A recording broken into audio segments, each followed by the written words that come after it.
Hi, I'm Chris, N9CVR. In this video, we're going to look at the data that I collected in the last video where I torture tested the FB001 fuse block.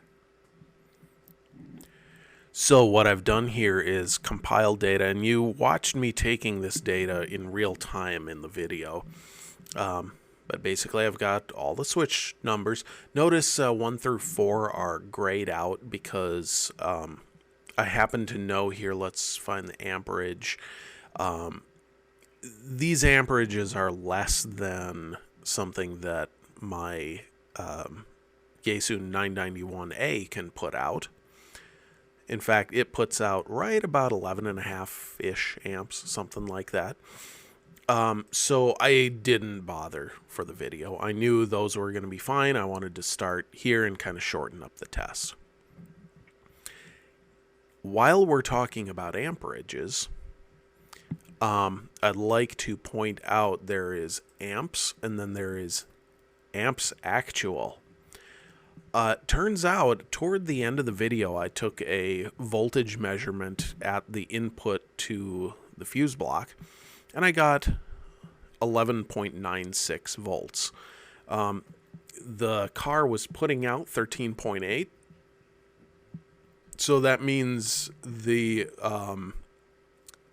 feed line essentially to the fuse block was dropping 1.84 volts. And I did that at the, let's see, how did I do this?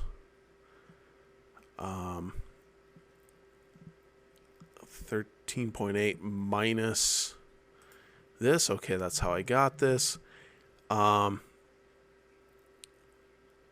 that's right. Okay, so I basically used Ohm's law to figure out that, hey, the resistance of that wire must be this value, 0.046 ohms.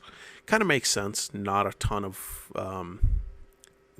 resistance there because it is a wire, but there is a little, and it turns out when you're pumping like close to 40 amps through something, that resistance matters. So here you see the nominal amperage I was thinking I would hit at 13.8 volts. And here is the actual amperages given that extra voltage drop. So what I did, here you see time of start and time of end. Yep, it took me most of a morning to do this. In fact, from about 9:50 to 11:45, give or take. Basically what I did is I looked at this temperature here and wrote it down when it stabilized. Most of the time that happened within about 5 minutes. You see here, this one got a little weird, so I think this might have been where I tried to kind of insulate the fuse block and then blow air on the variable load, so it took me 12 minutes. These numbers here are nothing, they were not determined scientifically. They were determined by literally just looking at the temperature and going, yeah, that hasn't moved in a while. So there's that. Ambient temperature. I suppose a better way to do this would have been to log the temperature at every time that I took data. I wasn't that smart, so all I knew is I had started with 46 degrees and I ended up with 53 degrees. I should honestly probably, here we go, let's get rid of these, oops, let's do it this way, get rid of those extra decimal places there because they really don't mean anything. My meter wouldn't read that accurately. So now these temperatures, no, I guess it does read 1 decimal place, so let's add that back in. There we go. Okay, these temperatures are what I read on the board. And then this is obviously just temperature minus ambient. Hopefully all of that makes sense. Note here at the bottom, there's a few extra entries. Basically what happened here is temperature started kind of climbing quick, and see, right around 11:38 I decided, you know what, let me start taking data every minute, because I didn't know how much this would rise. But what I generated with that is this graph here. So on the FB001 that I tested, we didn't bother with less than 10 amps because, I mean, you see temperature rise at 10 amps was pretty close to zero. And here's the curve.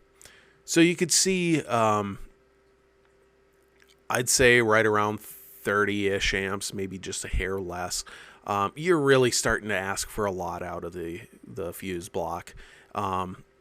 I don't like how this looks exponential here. This kind of looked like it was happy, stabilized at, maybe a little bit of a rise over, as you increase amperage, but not too much. And then something happened right around in here where suddenly this starts looking like an exponential, and you can see really quick how this would kind of go up and off the screen and basically blow up the fuse block. So hopefully that helps when I say that the FB001 will take a 30 amp fuse, which I've got my mouse right here. Why I say that, the data that backs that up. And hopefully that helps give you a bit of confidence in where did I pull that number out of. So if you got any other questions, feel free to leave them in the comments below. If you like this kind of stuff, I probably won't be getting quite this nerdy for a little while. I'm kind of getting done with taking this much data, but if you'd like to, feel free.